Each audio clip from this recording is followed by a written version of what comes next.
Mensagens que edificam, ministradas pelo pastor Sidney Ferreira.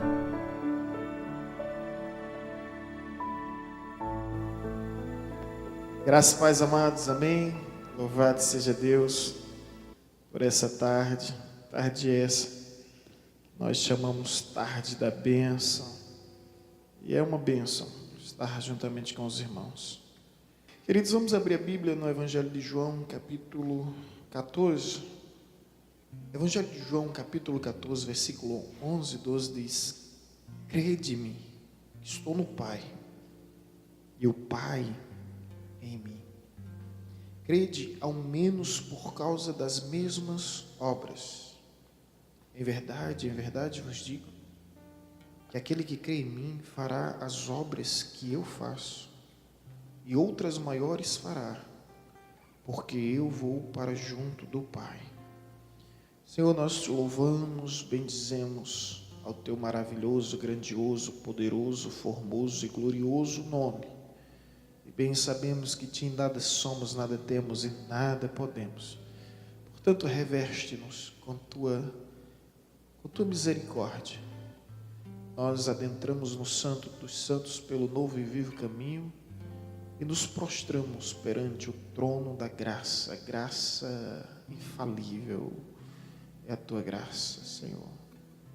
Graça suficiente, que nos sustenta, que nos capacita para irmos além das nossas condições, dos nossos limites, das nossas estruturas. Por isso podemos nos achegar a ti, essa segurança, na confiança de que o Senhor é poderoso para nos socorrer. Portanto, aqui estamos e que o Senhor, através dessa palavra, ilumine as nossas vidas e ilumine os nossos corações. Deus seja louvado, em nome de Jesus. Amém. Queridos, esses dias nós estamos falando sobre milagres, e milagres de fato chama a nossa atenção porque transcende a lógica, a razão humana. Viver com Deus é viver perigosamente, como diz uma canção, né? Não me recordo bem da canção, mas é viver perigosamente, é viver pela fé, e fé é o firme fundamento das coisas que não se vê, a certeza daquilo que se espera.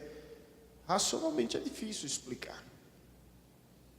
Fé, ela nos instiga, é algo intrigante que nos instiga a viver uma dimensão que está acima do natural. E tudo na vida de um cristão é compreendido por meio de um milagre. Nós vivemos nessa dimensão do sobrenatural. Orar é algo sobrenatural. Jejuar é algo sobrenatural. O dízimo é algo sobrenatural. São coisas que pela mente humana nós não compreendemos, e pela mente humana nós relutamos e recusamos. Mas quando a mente de Cristo está em sintonia, em conexão com a nossa mente, quando nós temos a mente de Cristo, essas coisas começam a se tornar simples, porque a palavra de Deus agora habita em nós, e o Espírito de Deus é que nos dá o entendimento da sua verdadeira vontade. E aí nós somos guiados, nós somos conduzidos, nós somos instruídos mediante a revelação do Pai. Jesus, no Evangelho de João, capítulo 14, ele está se despedindo dos seus discípulos. E no versículo 1 ele diz: não se turbe o vosso coração, credes em Deus, credes também em mim. Ou seja, não se desespere, não se apavore, creia em Deus e creia em mim. E depois ele diz: na casa do meu pai há muita morada, se assim não for, eu vou teria dito, eu vou preparar lugar, e quando estiver pronto voltarei, para que aonde estejais vós também, não vos deixarei órfãos, voltarei para vós. Então são palavras de despedidas, e nessas palavras de despedida, algo intrigante é esse texto que foi lido, quando ele diz o seguinte: em verdade vos digo que aquele que crê em mim também fará as obras que eu faço, e outras maiores fará, porque eu vou para junto do Pai. Meu Deus! Você sente o peso da responsabilidade sobre os nossos ombros agora? Aquele que crê em mim fará obras maiores do que a que eu faço. Quando se trata do reino de Deus, não existe competição. É possível que os atletas queiram estabelecer recordes e que esses recordes jamais sejam ultrapassados. Mas eis aqui a humildade de Cristo Jesus em desejar que os seus seguidores, os seus discípulos, venham fazer mais do que ele fez, e o que ele fez, venhamos e convenhamos, foi suficiente para mudar a história, não foi pouca coisa. De modo que todas as pessoas ficavam perplexas, atônitas, estupefatas, diante de tantas coisas maravilhosas que Jesus tinha feito. E agora Jesus diz bem assim: olha, eu vou para o Pai, já não estarei mais entre vós, mas o meu Espírito habitará em vós, e eu vos digo, que aquele que crê em mim também fará as obras que eu faço, e outras maiores fará, porque eu vou para junto do meu Pai. Que forte, gente. Então, se Jesus curou, nós podemos curar. Se Jesus libertou, nós podemos libertar. Se Jesus ressuscitou, nós podemos ressuscitar.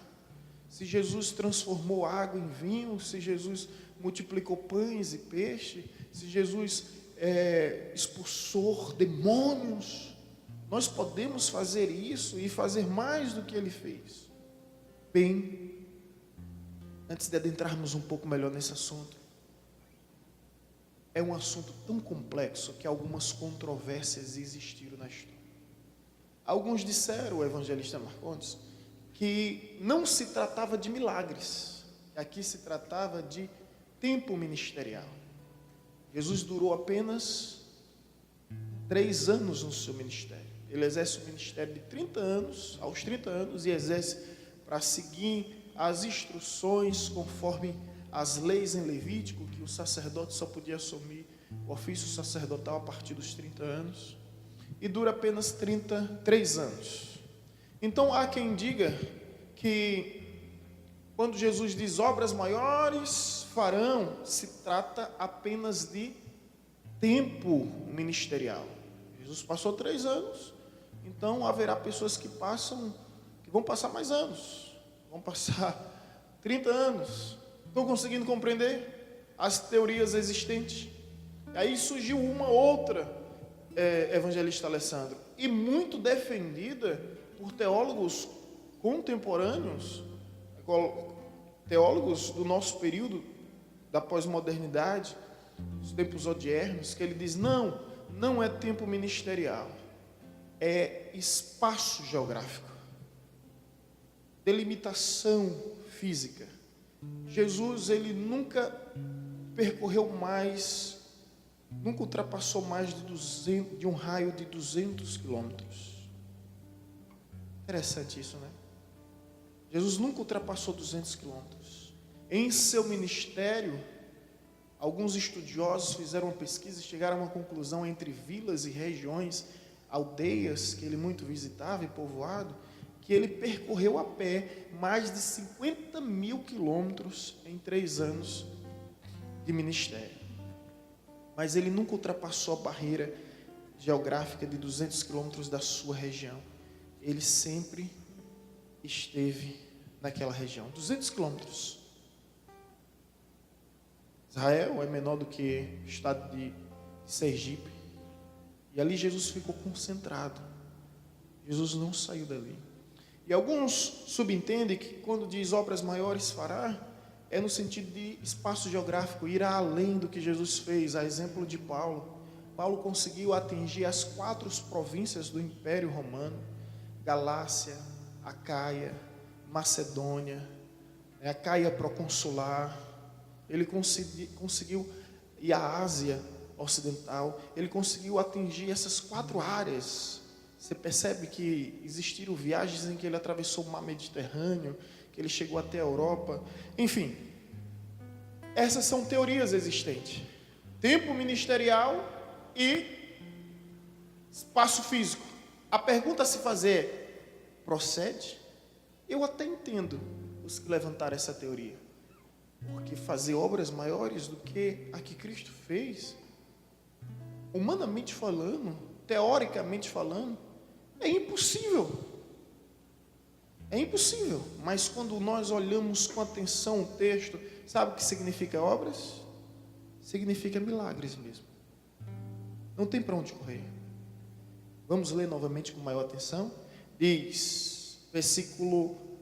Vamos agora entender o versículo anterior. Por isso que tem um adágio, um clichê, um jargão, um chavão, que diz bem assim: um texto sem contexto é pretexto para heresia, né? Aqui é uma das coisas que a gente mais ouve aqui no seminário.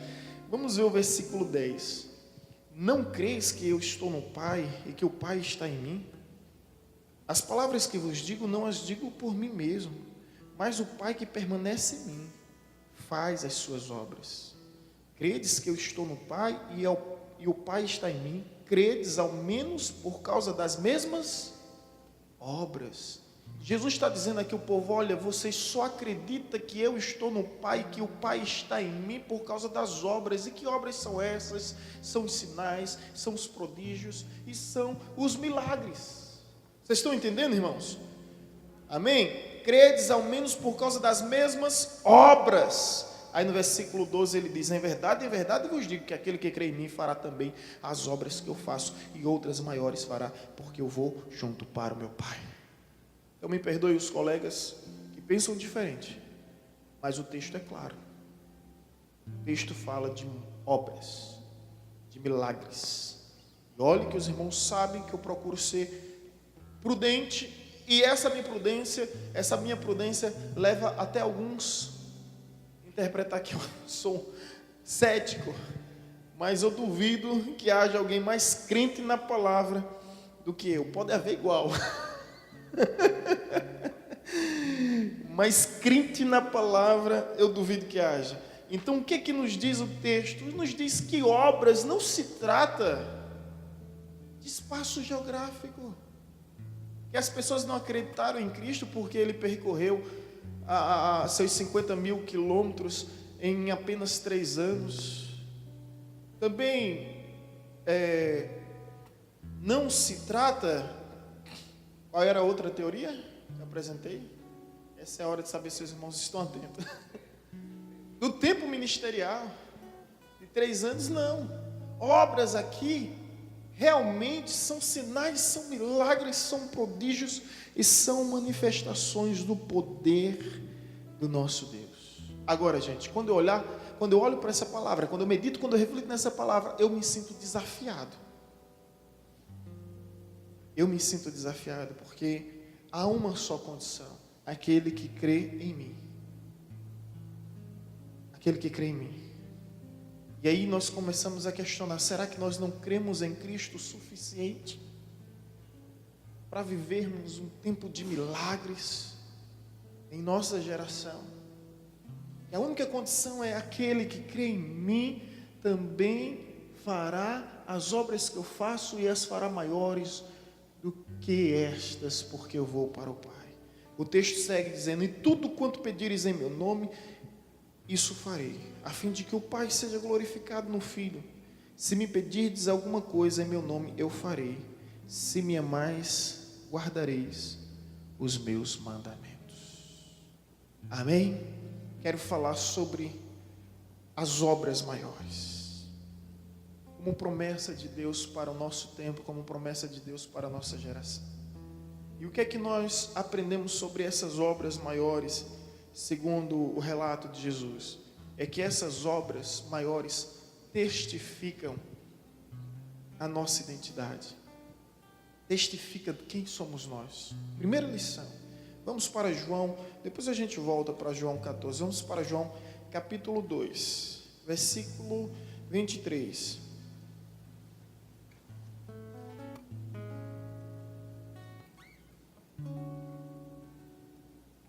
Essas obras testificam a nossa identidade. João capítulo 2, versículo 23. Estando ele em Jerusalém durante a festa da Páscoa, muitos, vendo os sinais que ele fazia, creram no seu nome. Primeira lição, gente. Os milagres, as obras maiores, testificam da nossa identidade. Jesus, ao operar milagres, olha o que o texto nos diz: muitos, vendo os sinais, prodígios, milagres que ele operou, que fazia, creram no seu nome. Começaram a acreditar na identidade de Cristo, que aquilo que ele falava realmente procedia, que ele estava no Pai, que o Pai estava nele, e que ambos eram a mesma pessoa. Ambos eram a mesma pessoa. Isso fez com que um dos grandes homens, chamado Nicodemos, um dos grandes fariseus, no expoente da sociedade religiosa de sua época, veja o que está escrito, ainda acredito que na mesma página, João capítulo 3, versículo 1 e 2. Havia entre os fariseus um homem chamado Nicodemos, um dos principais dos judeus.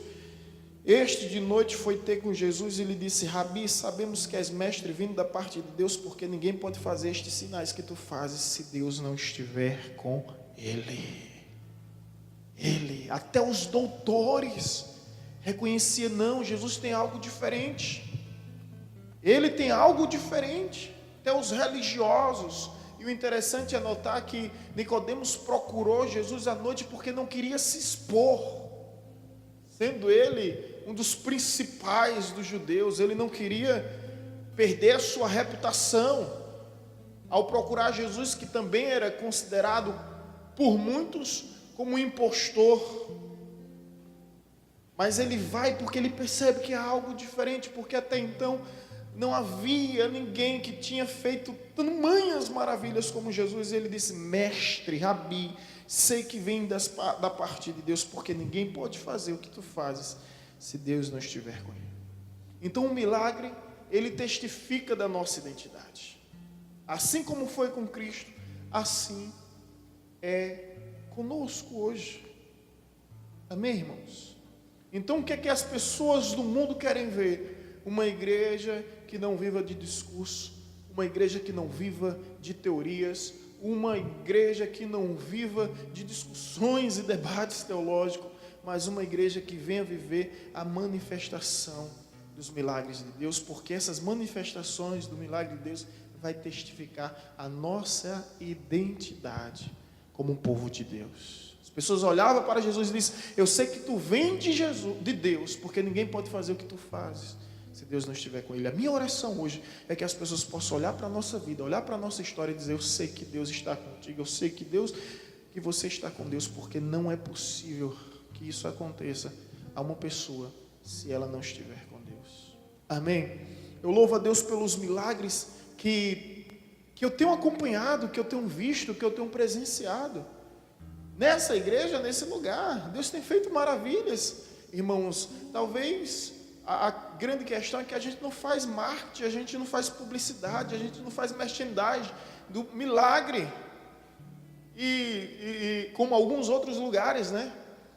Como alguns outros lugares, e talvez você pergunte: mas por quê? Porque a gente preza pela palavra. Eu não sei se você percebeu que em algumas ocasiões Jesus fazia um milagre e dizia: ó, não diga nada, viu?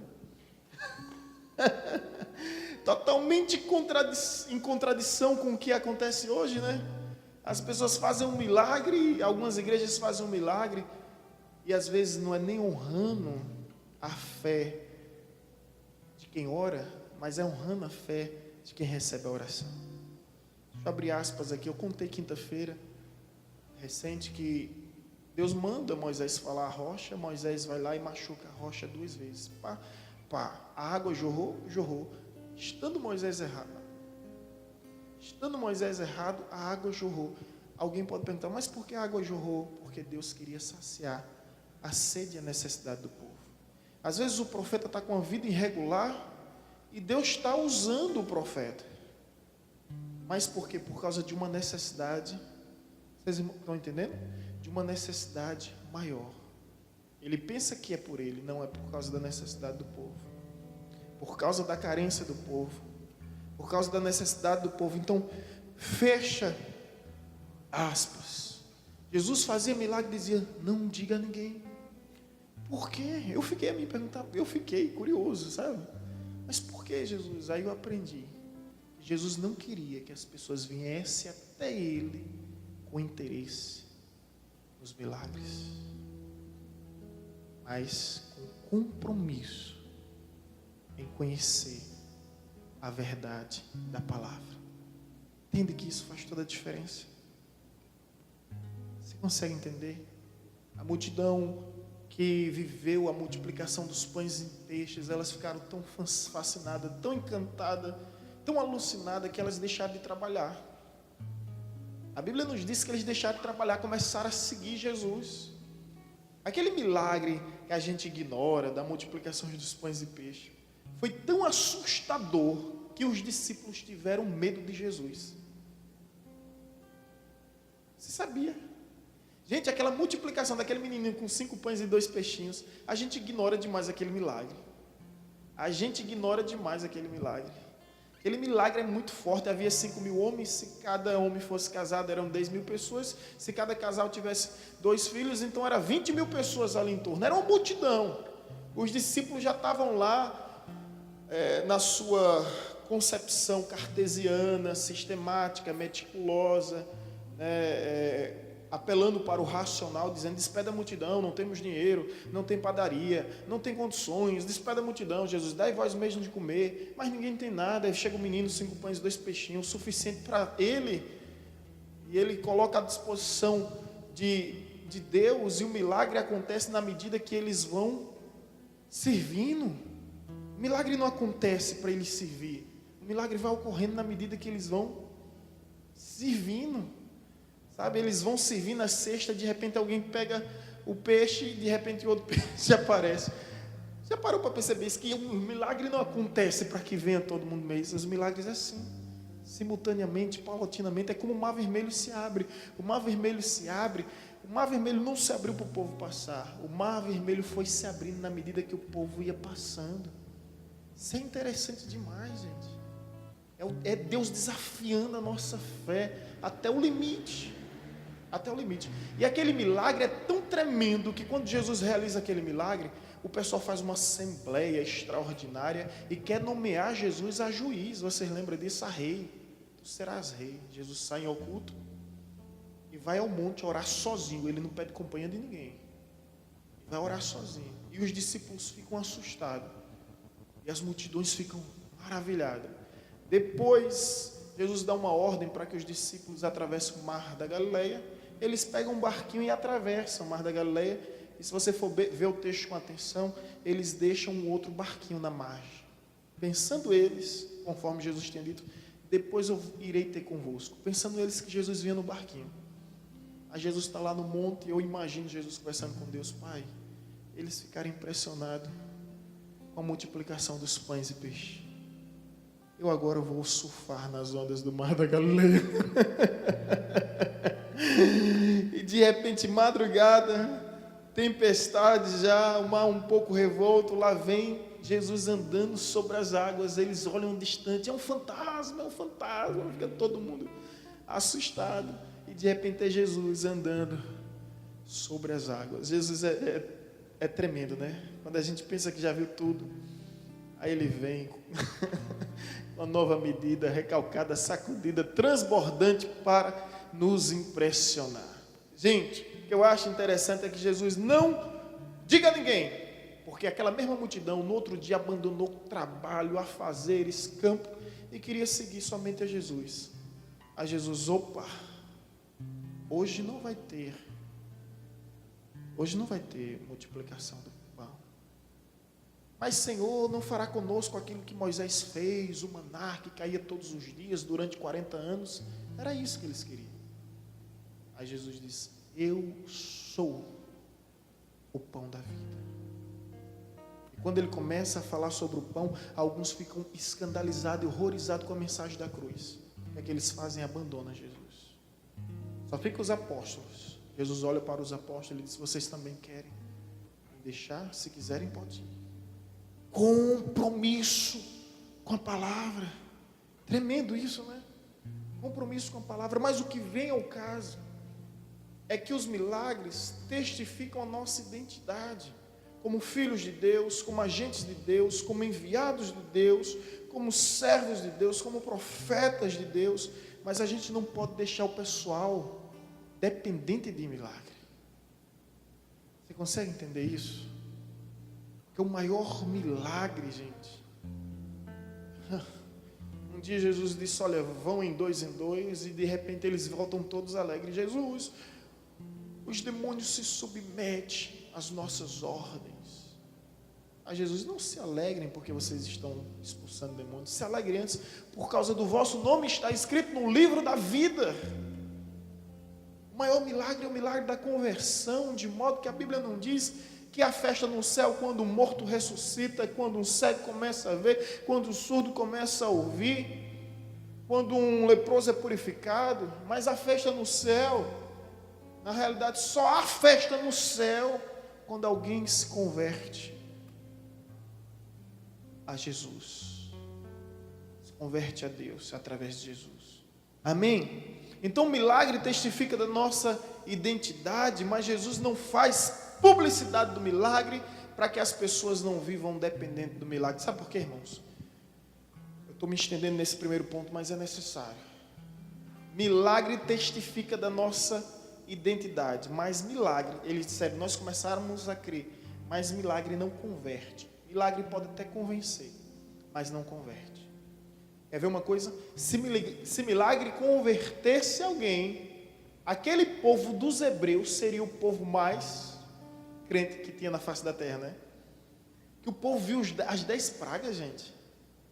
Viu o rio Nilo se transformando em sangue, né? Viu as rãs, viu os piolhos, as moscas, gafanhotos, saraiva, né? O dia virou noite, aí lepra nos animais, lepra nos homens, a morte do primogênito, viu o mar se abrindo, viu uma coluna à noite, viu uma nuvem durante o dia, aí, viu tantas coisas, não é? Água fluindo da rocha, água amarga se transformando em doce, o maná caindo no prato todo dia de manhã, codernizes vindo, as vestes não se envelheciam, e eu aprendi com o Jamile isso, a pessoa ia crescendo e as sandálias também iam crescendo.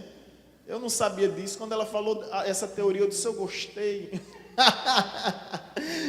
Não é? Quando ela pregou aqui, ela disse assim, e a pessoa ia crescendo e as sandálias também iam crescendo. Que coisa aquilo, gente. E o povo morreu tudo no mesmo lugar, no deserto, porque não acreditava, né? Eu fiquei perguntando a Deus, meu Deus, o que era isso? Deus mostrou que a incredulidade deles é o pior tipo de incredulidade. Não é aquela que duvida do poder de Deus. Eles tinham prova mais do que eu, do que você, de que Deus era poderoso para fazer. É aquela que duvida da vontade de Deus. É aquela que diz, Deus até pode, mas Ele não quer. É triste isso. Ele não quer. É uma afronta a Deus, é uma violação à bondade de Deus. Deus pode, mas Ele não quer. E tem muita gente frustrada, amargurada, arruinada com esse mesmo dilema. Deus pode, mas não quer. Então, os milagres testificam da nossa identidade. Deve haver, sim, os milagres, mas nós devemos estar cientes que milagres não são suficientes para converter. Pode convencer alguém, mas conversão é uma ação do Espírito Santo. Amém? Uma segunda verdade sobre as obras maiores que testificam da nossa identidade, mas também elas glorificam a Deus. Vamos para Lucas capítulo 19, 37. Lucas 19, 37.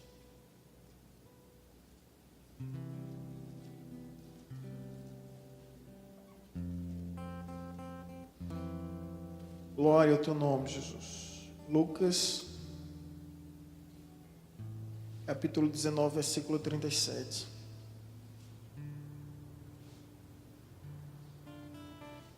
Amém?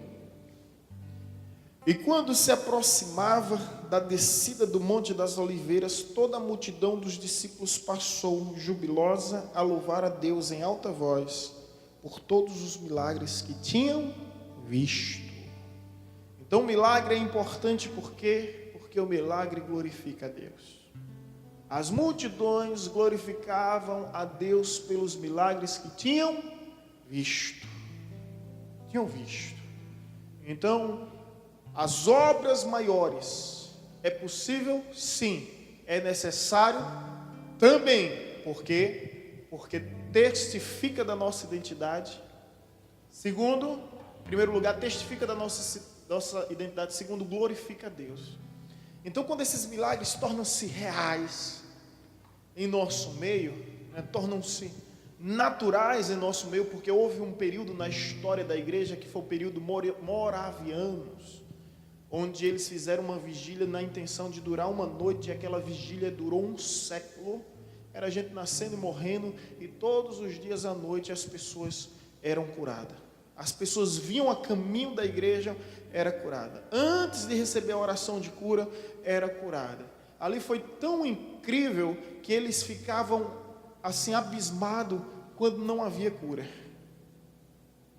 A cura se tornou tão comum, o sobrenatural se tornou tão natural, que eles ficavam assim abismados quando não existia milagres. Não é? Por exemplo, hoje, se uma pessoa for curada em nossos contextos atuais, todo mundo fica maravilhado, abismado, até assustado. Se isso não ocorresse naquele período, eles ficavam escandalizados. O que foi que aconteceu? Porque não houve milagre. Milagre se tornou tão natural. E não houve nenhum período da história da igreja, na realidade poucos períodos da história da igreja, em que as pessoas glorificavam a Deus pelo que estava acontecendo naquele lugar. Então, irmãos, aqui nós estamos representando toda a igreja, toda a nossa cidade, toda a nossa família, toda a nossa geração, todo o nosso povo, toda a nossa terra, toda a nossa nação, toda a nossa pátria também. E nós estamos rogando a Deus para que os milagres venham ser reais em nosso meio, para que as pessoas venham ver o Deus vivo que está em nosso meio e que venha glorificar aos céus pelo que elas estão vendo em nossas vidas. Amém? O salmista Davi, ele tinha tanta certeza nisso que ele faz o Salmo 40, dizendo: esperei com paciência pelo Senhor, o Senhor se inclinou para mim, me ouviu, tirou-me de um lamaçal de lamas, firmou os meus pés sobre uma rocha. Muitos verão essas coisas, confiarão e temerão ao nosso Deus. Então, o que Deus está fazendo na sua vida está sendo manchete. O que Deus está fazendo na sua vida está sendo notícia para que as pessoas venham acreditar em Deus. Meus irmãos, isso é sério. As pessoas podem não ter o costume de ler a Bíblia, mas tem uma Bíblia que elas nunca param de observar, que é justamente a nossa vida. Por isso que o apóstolo Paulo diz: vós sois cartas vivas. Nós somos cartas vivas. As pessoas estão estudando, analisando nosso comportamento, nosso procedimento, nossas atitudes, nossas reações. E nós devemos dar o bom testemunho.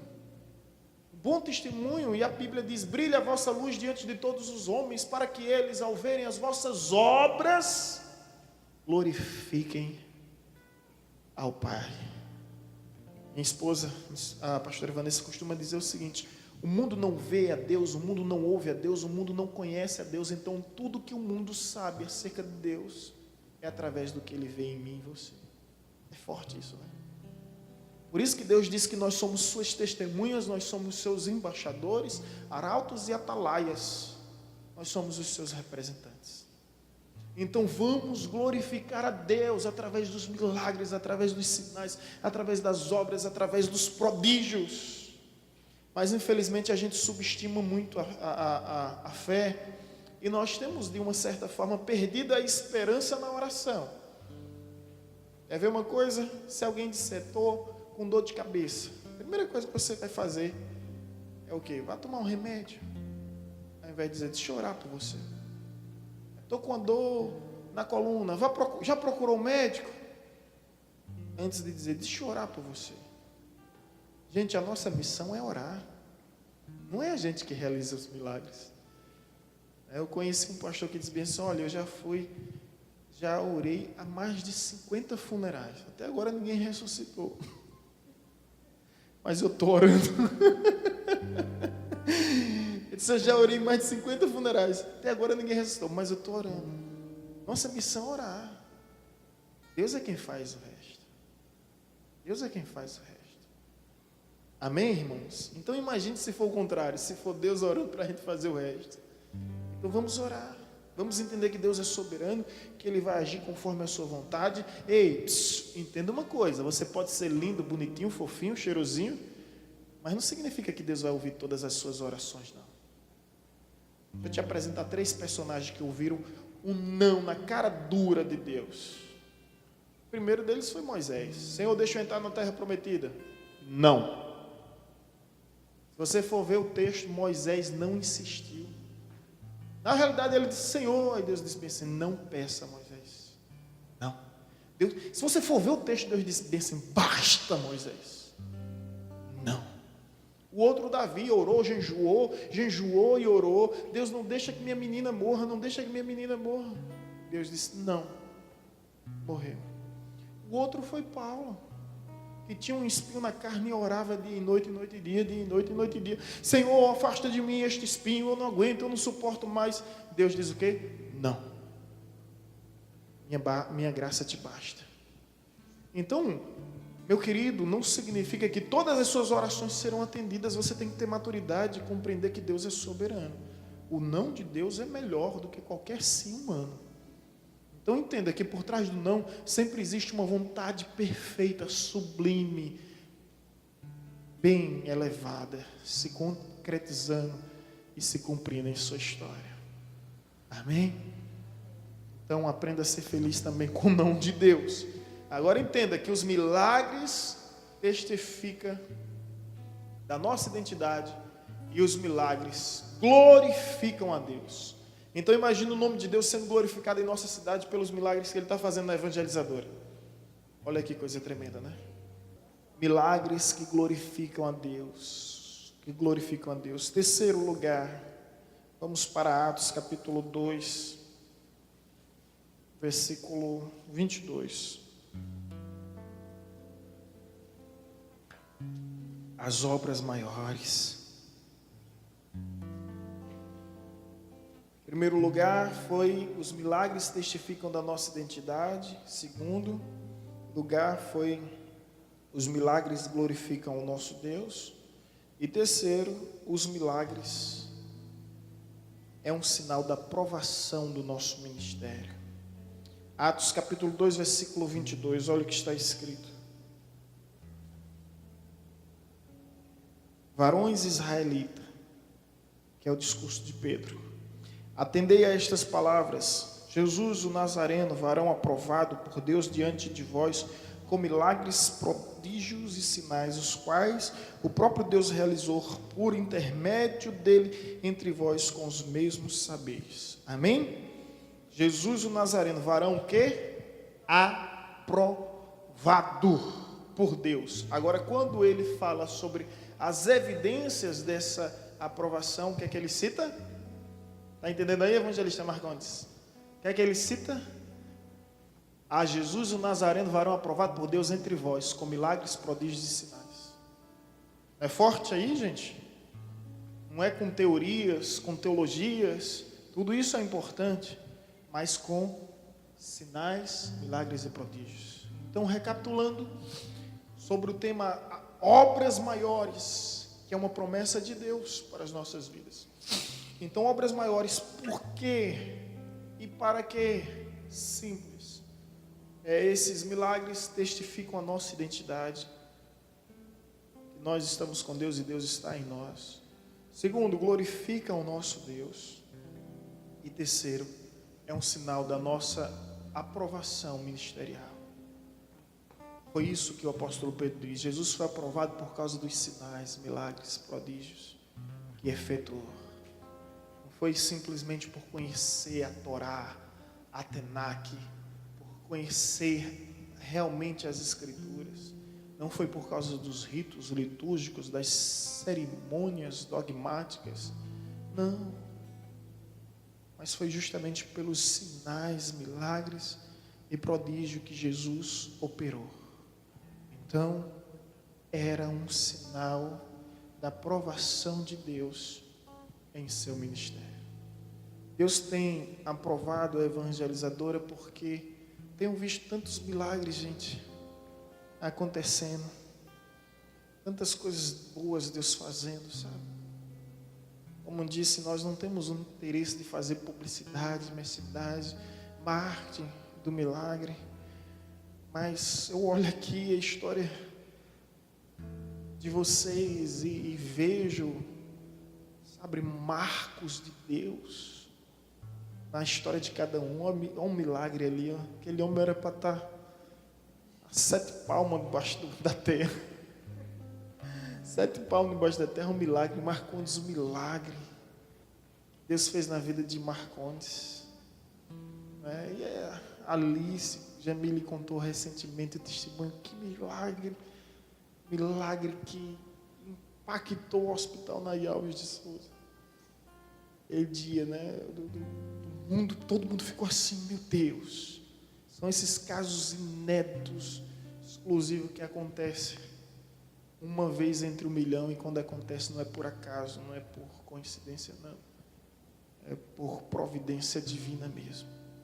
Milagres, milagres. Deus tem feito tantos milagres. Tantos milagres. Agora, a verdade é que Deus deseja fazer muito mais. Deus deseja fazer muito mais milagres. E se isso não está acontecendo, aí vem a questão agora. É porque nós não estamos crendo conforme deveríamos crer. Conforme a Bíblia nos ensina, aquele que crê em mim fará obras maiores. Que Deus nessa tarde venha nos despertar, para que nós venhamos acreditar que é possível sim, e que não podemos nos conformar com a superficialidade. É possível sim fazermos obras maiores, porque é promessa de Deus. Amém? Olha o que a Bíblia diz em Efésios 3:20, e aqui eu encerro. Ora, aquele que é poderoso para fazer infinitamente mais do que tudo quanto pedimos, pensamos, conforme o seu poder que opera em nós. Efésios capítulo 3, versículo 20.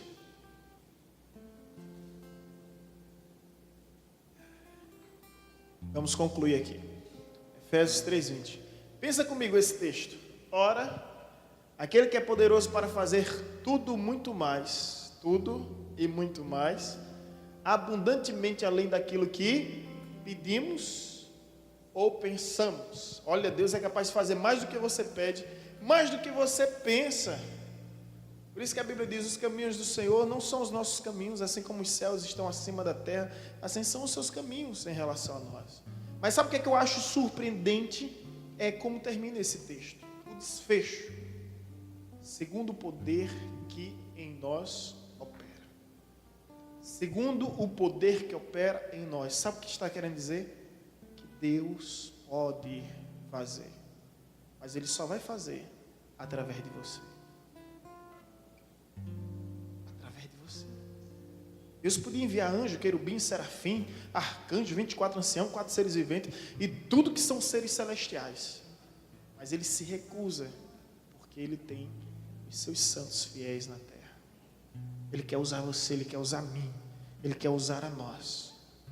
Isso é forte, meus irmãos. Isso é muito forte. Muito forte. Deus, através de Jesus, foi ressuscitar Lázaro. 4 dias, o corpo em putrefação, decomposição, o odor tomava conta da região, era algo terrível. Mas Deus o que é que diz? Jesus o que é que diz? Retirai e removei a pedra. Ou seja, eu vou fazer um milagre, mas vocês vão precisar remover a pedra. Então vamos remover hoje a pedra da incredulidade, a pedra da dívida, dúvida, perdão. Da dívida também, a pedra da incredulidade, da dívida de falta de fé, né? A pedra da incredulidade, a pedra da dúvida, do ceticismo, dos receios, das hesitações. Vamos remover essa pedra, porque tem muita gente morta. Deus querendo ressuscitar, mas não está fazendo isso. Sabe por quê? Porque nós estamos com medo de remover a pedra. Vamos remover a pedra e vamos acreditar que Deus ainda ressuscita os mortos. Só para concluir, ouvi falar de uma missionária em uma região na África. Deus tem usado poderosamente. E ela já ressuscitou mais de 20 pessoas. O ministério dela, não ela, né? Deus através dela, mais de 20 pessoas. Eu não sei se a Bíblia toda tem mais de 20 ressurreições. Eu não sei. Sei que Elias ressuscitou, Eliseu ressuscitou, Jesus ressuscitou, Pedro ressuscitou, Paulo chegou a ressuscitar, mas não sei se a Bíblia toda tem mais de 20 registros. Essa resposta existe, eu só não tenho no momento. Mas essa mulher, essa pobre mulher lá na África, em determinada aldeia, já ressuscitou mais de 20 pessoas. Ou seja, ela está vivendo o que a palavra de Deus nos diz. Obras maiores farão. É claro e evidente que, se tratando de redenção, a obra de Jesus está completa. Não há nada a ser acrescentado. Quando Jesus diz na cruz tetelestai, foi suficiente, está completo.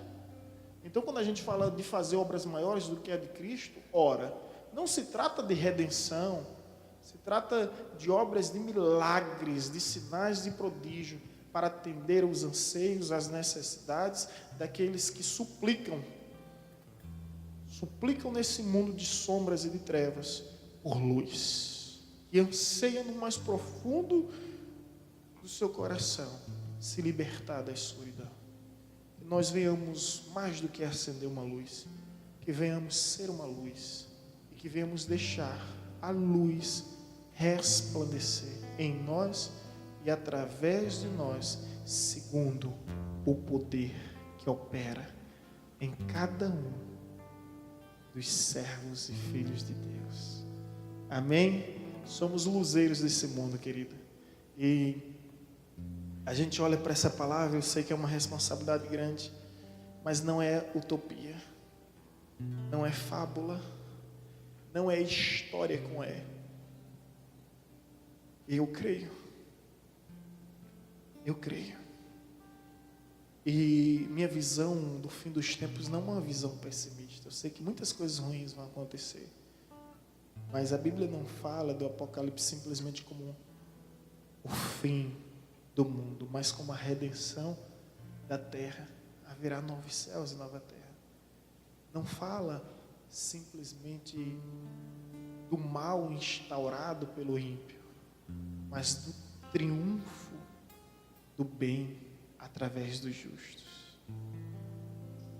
Eu creio que no Apocalipse Deus estabelecerá um novo tempo, um tempo sem fim, onde a Bíblia diz: Ele fará nova todas as coisas. Então, eu ainda acredito que estamos prestes a viver o maior avivamento da história. Eu ainda acredito nisso. Será uma era de apostasia? Sim, será. Será uma era de engano? Sim, será. E aproveitando o ensejo, colocando entre aspas aqui, lembre-se que o inimigo, uma das evidências do anticristo são sinais, prodígios e milagres. E a Bíblia diz: se possível fora, enganaria até os escolhidos. Se possível, mas não é. Olha só, o escolhido que é escolhido, ele jamais vai ser iludido, ludibriado, enganado. Ele não vai se sentir confuso, porque Deus não é Deus de confusão. Então o milagre pode acontecer através das mãos dos ímpios, conforme Deus diz. E a Bíblia nos diz que Deus deu autoridade a ele para fazer sinais nos céus e na terra.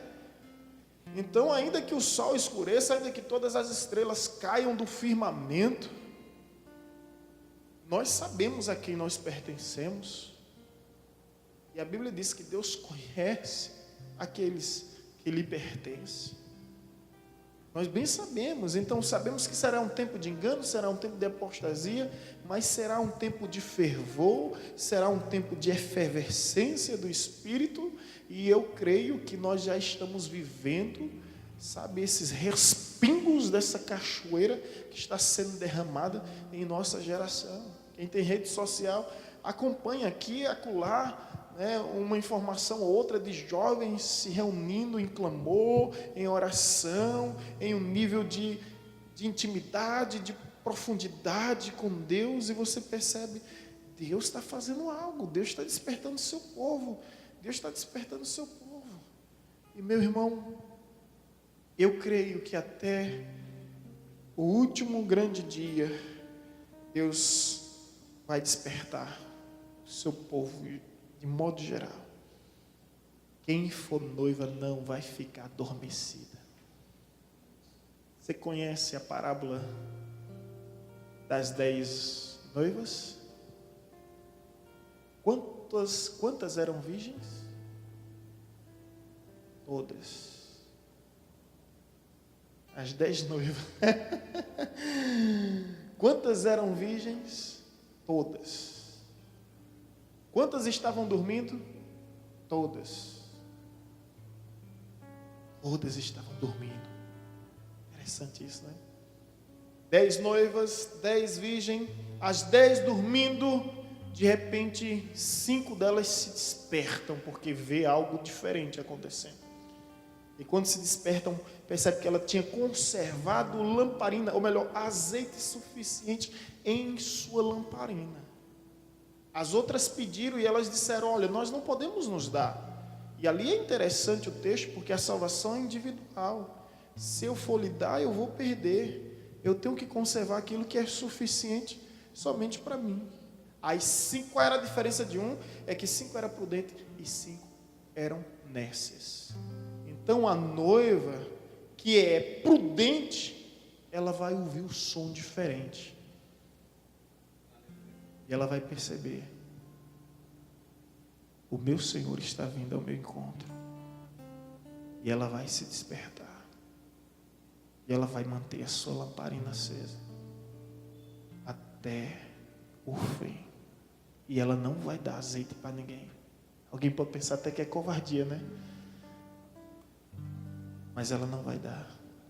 Ela não pode dar. A salvação é individual. E a Bíblia diz que cada um prestará conta a Deus pelos seus próprios atos. Você lembra de Ló? Interessante isso aqui, Selma. A Bíblia diz que Deus libertou Ló e sua família por amor a Abraão. Quantas pessoas estão debaixo do nosso cuidado, né? Deus nos colocou como representante delas.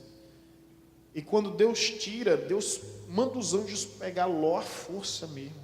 Deus arrasta Ló, por causa de Abraão, viu? Ló não queria sair de lá não, pega na mão, tira da cidade.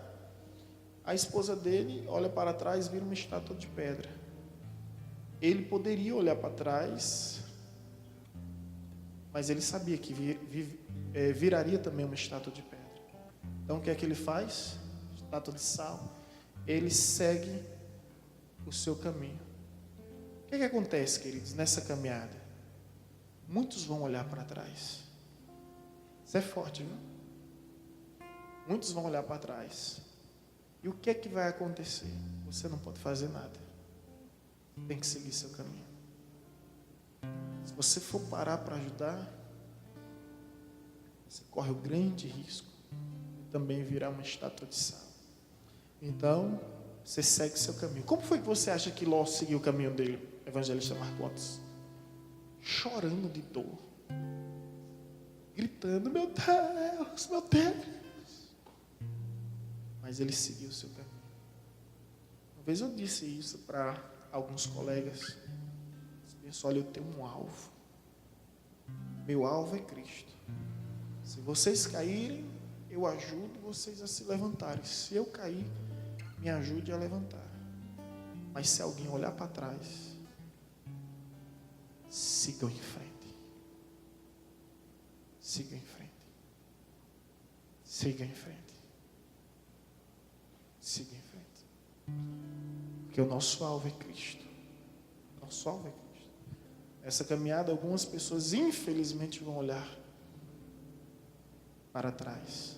E quem olha para trás, fica para trás. É por isso que Jesus, quando fala sobre os sinais do fim dos tempos, ele diz algo bem interessante. Ele diz assim, ó, escuta, lembrai-vos da mulher de Ló. Ele pede para lembrar de Abraão, de Isaac, de Jacó, de Davi, de Elias? Não. Mas o único personagem que ele olha para o Antigo Testamento diz, lembrai-vos da mulher de Ló. Qual foi o erro da mulher de Ló? Olhar para trás e virar uma estátua de sal. Vamos nos colocar em pé em nome de Jesus.